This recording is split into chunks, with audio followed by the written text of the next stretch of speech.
Ons praat vanmiddag met meneer Theo Venter, bekende politieke analis en ook verbonde aan die Potchefstroomse Besigheidskool. Goeiemiddag Theo. Hallo Tommy. Theo, die situasie in Potchefstroom is die afgelope tyd baie in die nuus met die stadsraad en die mosie van wantroue wat daar aan die vorige burgemeester gestel is en ook die DA se professor Kombrink wat die burgemeester waargeneem het die afgelope tydperk. En die was gister 'n baie groot vergadering in Potchefstroom gewees. Wil jy nie vir ons 'n bietjie uitbrei oor dit wat gebeur het en spesifiek hoe raak dit die besigheidsmense in Potchefstroom en omgewing nie? Ja, ek doen dit graag. Die probleem ontstaan eintlik so ver terug as die begin van 2011. Toe die ANC se verdeling intern halfkrities geraak het. En dit kulmineer in 'n mosie van wantroue in November 2012 waar die burgemeester eintlik deur sy eie mense ontsetel word. Dis 'n unieke politieke gebeure wat 'n mens miskien oor kan praat. En dit is die eerste keer na ons mening waar 'n politieke partye 'n mosie van wantroue in hulle self aanvaar suksesvol en dan die mag oorgee aan 'n oppositieparty wat nie gewerk het daarvoor nie, maar dit in die hande kry en professor Kombrink so burgemeester word. Nou, die ironie agter die ding het 'n groot klomp ramifikasies. Een daarvan is sakelei wil graag uit die politieke bedeling stabiliteit hê. Stabiliteit nie alleen in politieke stabiliteit nie, maar in terme van beleid, in terme van programme, in terme van benadering, in terme van projekte. En die oomblik wat jy so 'n regeringsverandering kry, want dis 'n werklikheid wat ons gehad het op die laagste vlak, 'n regeringsverandering, dan ontstaan die vraag, gaan die DA aan met ANC-projekte? En as die ANC dan weer oorneem, gaan hulle aan met DA-projekte. So dit bring eintlik 'n onstabiliteit.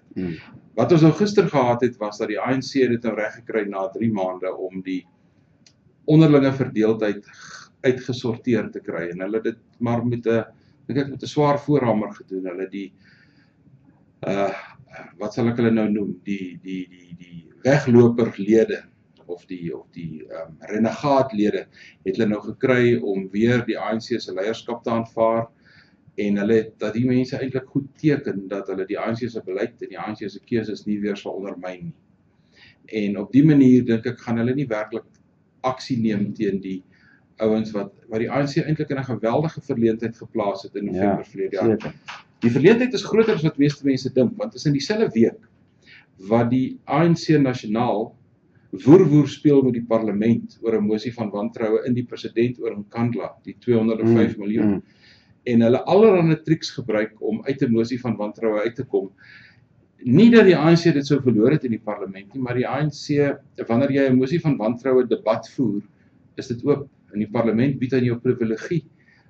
Jy kan enige ding sê. Ja. En dit kan nie in die buite die parlement kan hulle jou hof toe vat daarvoor, maar binne die parlement kan hulle nie.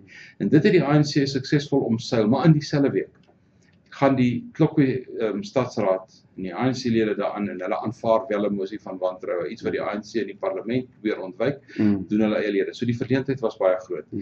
En by Mangaung aan die einde van Desember verlede jaar het die ANC besluit dat in die Vrystaat, waar daar soortgelyke probleme is, en ook in die Noordwes moet die onderlinge verdeeldheid so gou as moontlik uitgesorteer word. So ons het die eerste daadwerklike optrede gesien van Zuma en sy nuwe leierskapskorps in Potchefstroom. Dit maak Potch eintlik 'n klein bietjie nasionale nuus op die oomblik. Alhoewel dit plaaslike politiek is, en alhoewel dit klein politiek is, maak dit van Potch nasionale politiek, want dit is 'n demonstrasie van hoe die nuwe leierskap sulke probleme gaan hanteer.